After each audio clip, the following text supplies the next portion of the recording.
Using the Signeasy attachments feature, you can request supporting documents from the signers along with their signatures. Upload the documents and add the signers to send out a signature request.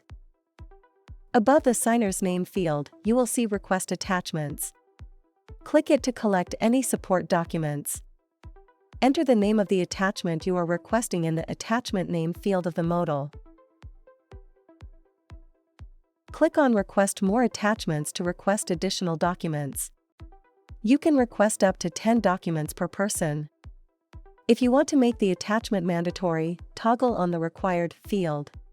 You have the option to provide additional instructions to your signers. Then click the Save button to save the attachment request settings. Once you have saved the attachments that you need, the requested attachments will be visible next to the Signers field.